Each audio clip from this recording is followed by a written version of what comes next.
The conference hall smelled of polished marble and too much ambition.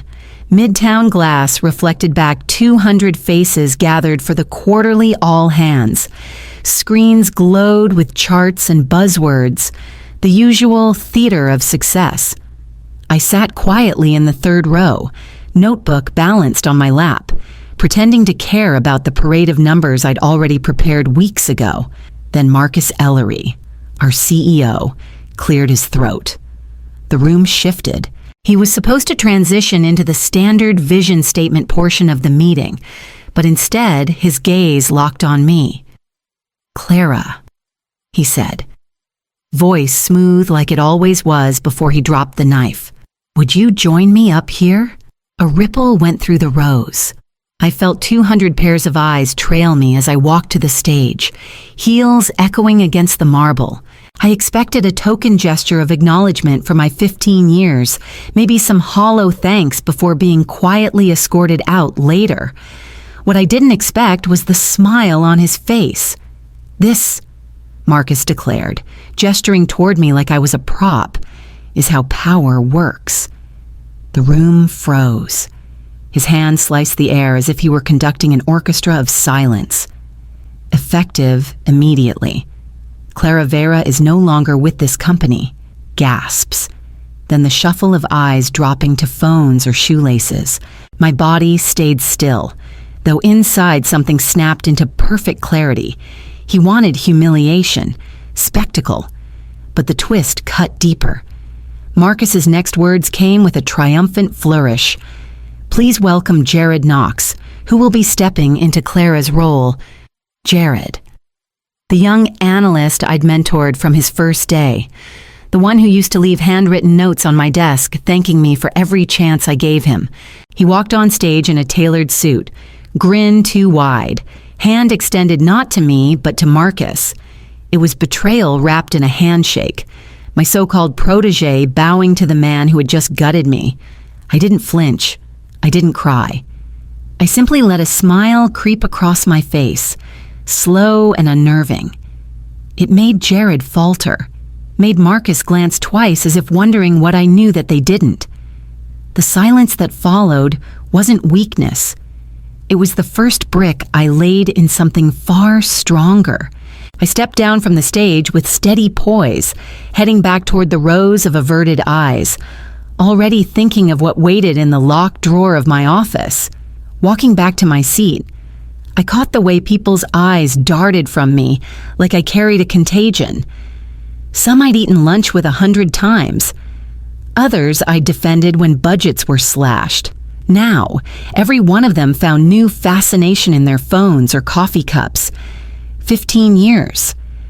That was the sum of it. 15 years since I stepped into this company with nothing but a second-hand laptop and a head full of numbers no one else wanted to decipher. Investor relations was a corner desk with a broken chair when I arrived. Little more than an afterthought. I built it brick by brick, reporting schedules, data pipelines, crisis playbooks. I was the one who translated chaos into language Wall Street could swallow. I remembered the fall of '08 when our balance sheets bled red, and Marcus, then still a rising executive, had whispered to me, "If you can make the analysts trust us, we'll survive."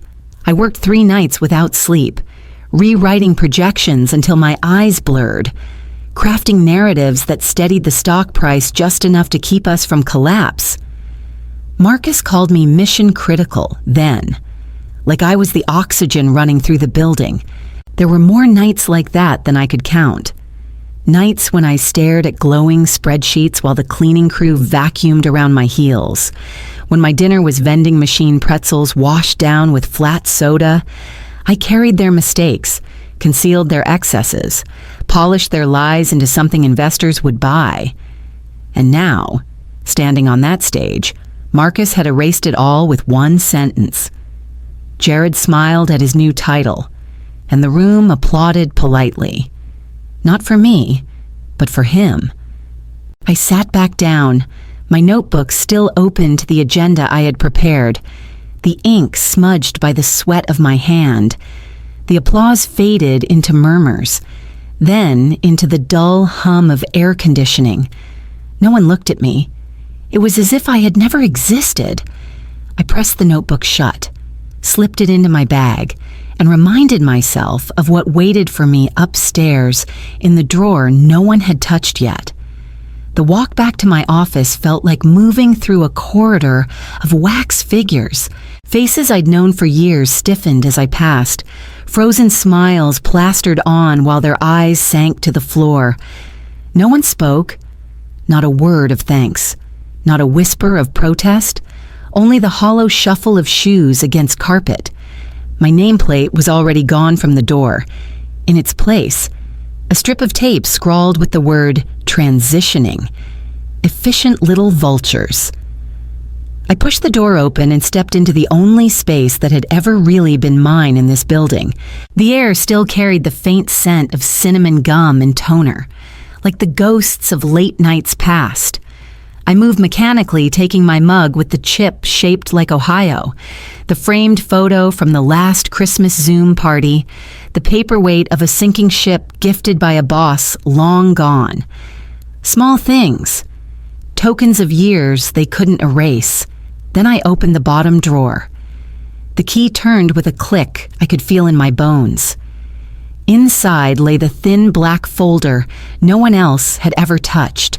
The real quarterly report, line after line of raw, unvarnished numbers, 62 million in outflows scattered like breadcrumbs leading back to Marcus and the CFO, unallocated consulting, strategic partnerships, the kind of phrases that look harmless until you peel them open and find rot. Jared's initials were there too, scrawled in digital ink on the approval pages. My protege had signed the lie with the same hand I'd once guided through his first budget draft.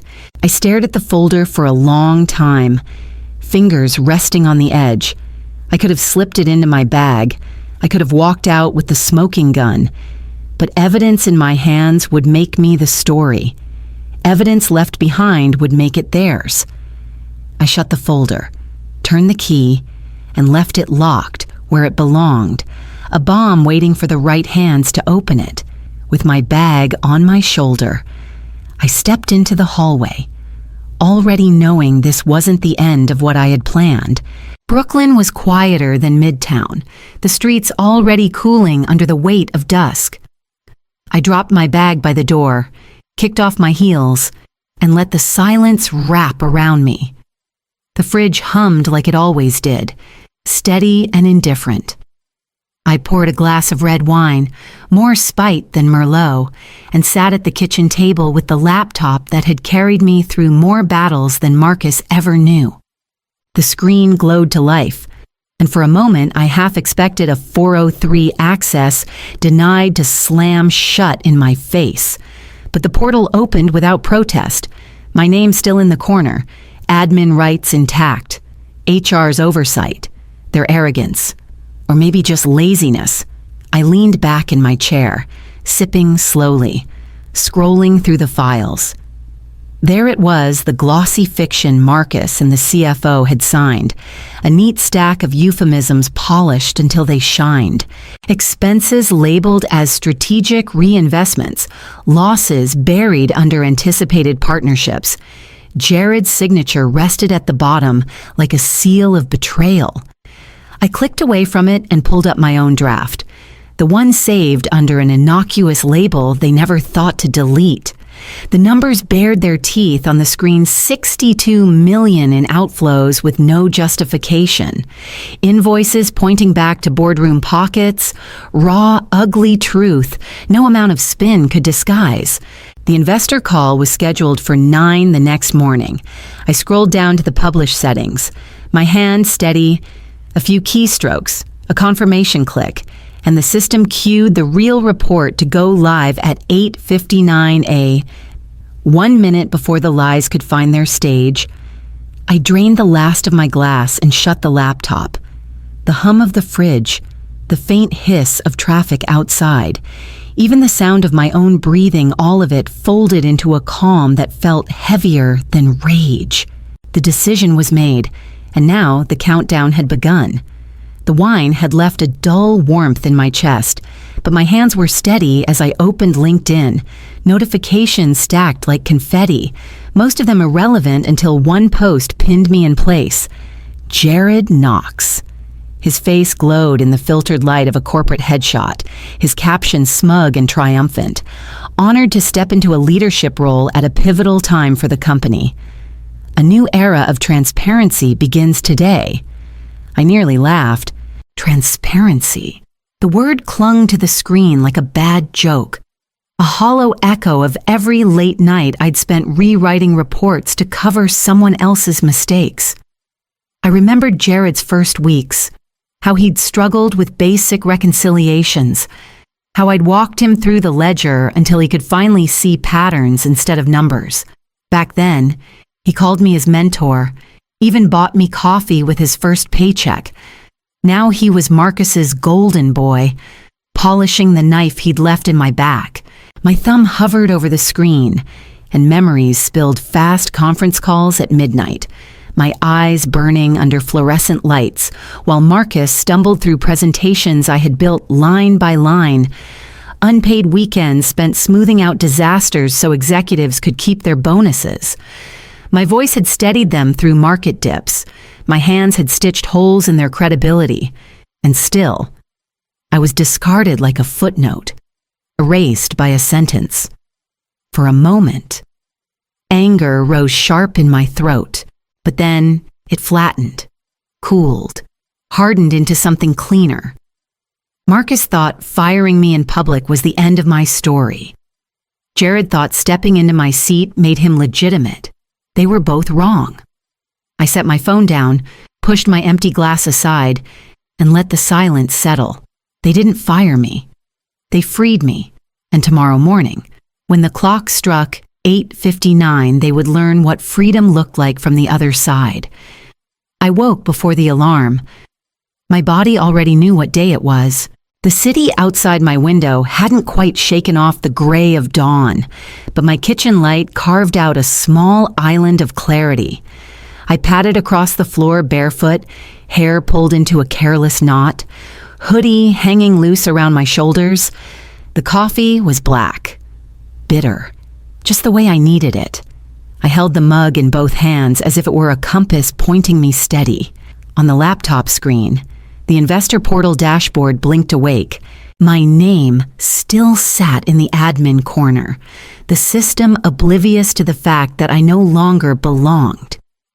At exactly 59 a.m., the scheduled post triggered. A small green check appeared beside the file name, confirmation that the real quarterly report had been released. 1 minute early, 1 minute unspinnable. Within seconds, the participant list of the investor call populated, names scrolling down the sidebar like a ledger of power. Goldman, Fidelity, BlackRock, the usual suspects. 120 institutional investors had logged on, each with their headsets and muted microphones, each with eyes trained on the numbers I had just unleashed. Marcus's name appeared at the top of the panel, the CFO's just below it. Both were connected. Both were silent. I imagined them staring at their screens, watching their fiction crumble under the weight of truth.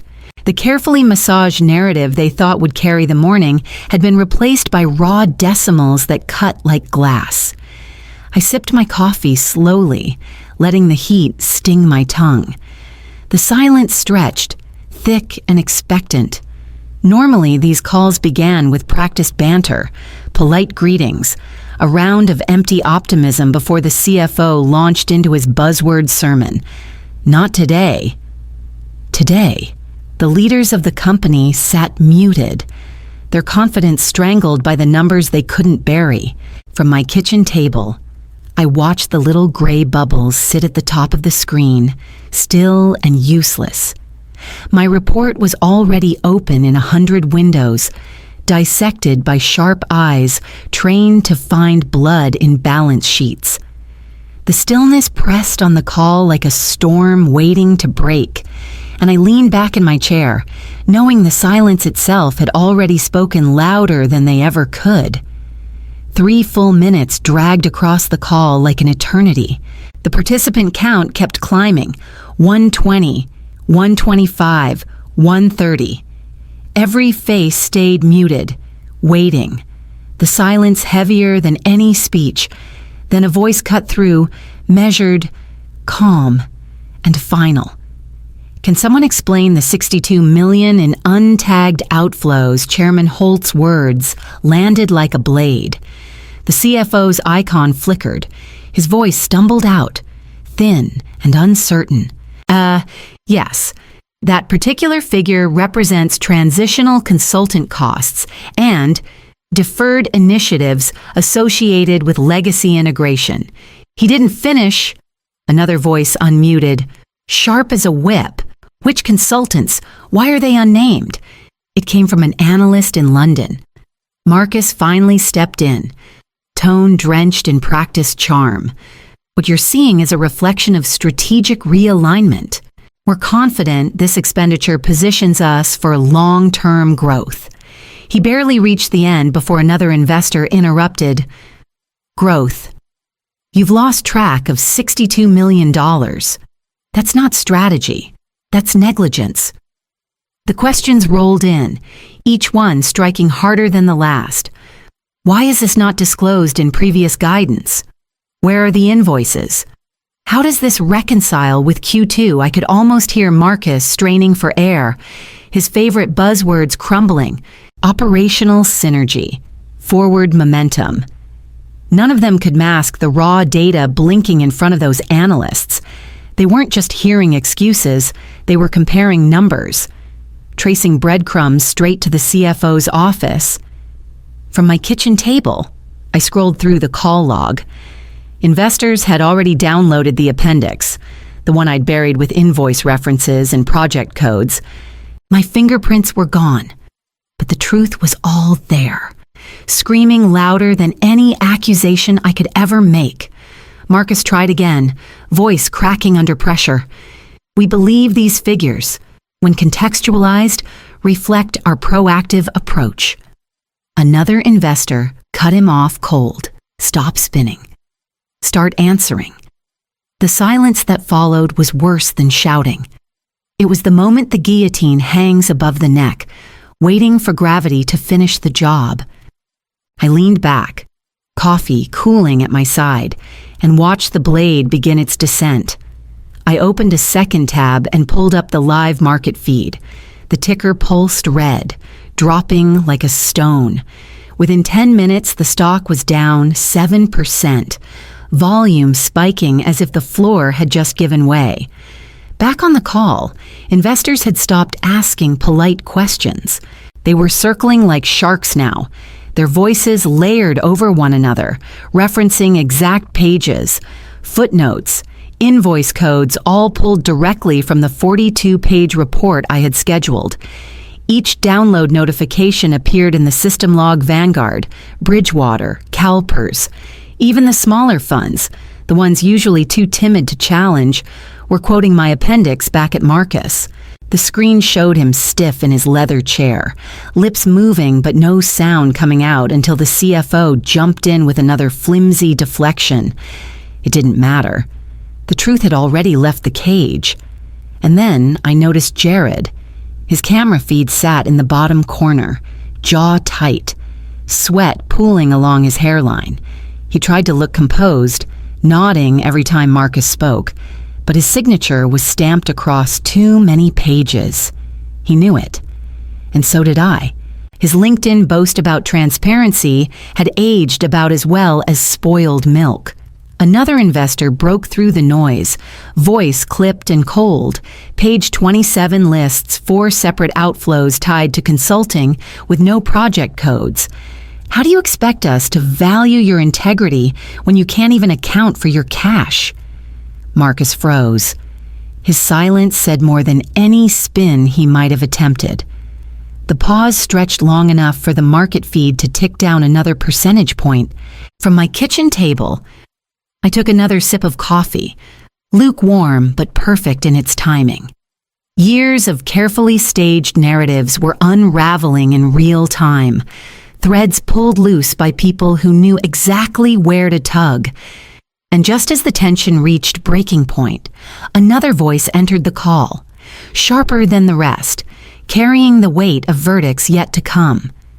The call had dissolved into overlapping accusations when a new voice cut through the noise, steady and immovable. This is Stephen Blackwell, representing institutional clients holding 12% of the float.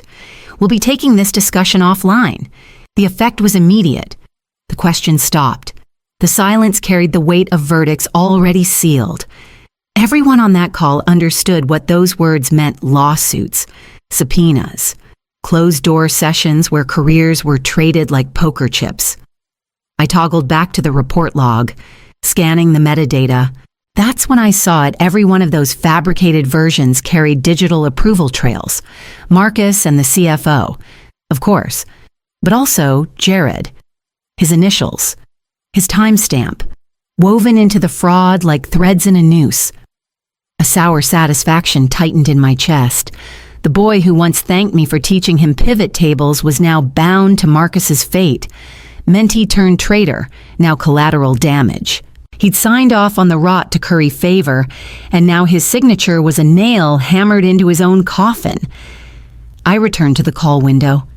Marcus sat frozen, the CFO frantically flipping through papers off screen. And Jared looked pale, eyes darting like a man already rehearsing his denial. He tried to speak, but his mic cut in too late, swallowed by the abrupt closing of the session. The platform blinked, then ended without ceremony. No thank yous, no closing remarks, just a screen gone black, leaving behind the echo of consequences they couldn't escape. I sat back, hands folded around the cooling mug, the quiet of my kitchen more profound than applause. The dominoes had tipped. Marcus's career was crumbling, the CFO's reputation gutted, and Jared, the boy who thought betrayal was a shortcut, was marked right alongside them. The fire I'd lit wasn't selective, and that was the beauty of it. I closed the laptop and stepped toward the balcony, the city humming with life below, ready to consider what came next for me. I left the laptop closed on the table, the black screen reflecting nothing back at me. The call had ended, the verdict delivered without my voice ever entering the room. I slid open the balcony door and stepped into the cool Brooklyn air, the city stretching out in restless motion beneath me. From here, Midtown's towers looked smaller, less intimidating, like monuments to a game I no longer had to play. I didn't rush to LinkedIn. There would be no victory post, no smug update about career transitions or new beginnings. Let Marcus and Jared cling to platforms and platitudes. I had something else in mind. The next morning, instead of drafting resumes or taking calls from recruiters who would circle once the scandal went public, I opened a clean browser window and registered a name that had been sitting in the back of my mind for years. Vera Advisory, a boutique consultancy specializing in what I knew best: narrative risk. The art of spotting the lies companies tell investors and the cracks they leave behind. By noon, I had a website template live. By evening, I had my first inquiry. An analyst from a hedge fund I'd once steadied during a shaky quarter sent me a private message. "If you're available, we'd like to bring you in for guidance." The irony was delicious. The very people Marcus had tried to shield from me now sought me out directly. Calls multiplied, messages stacked. They didn't want the company anymore. They wanted me, the one who had never needed spin to see the truth. I stood on the balcony again that night, phone buzzing in my pocket, watching the glow of Manhattan shimmer like a theater across the river. For the first time in years, I felt free, not owned, not silenced, not erased. They thought power was firing me in public. Real power is choosing who I work for and who I never work for again.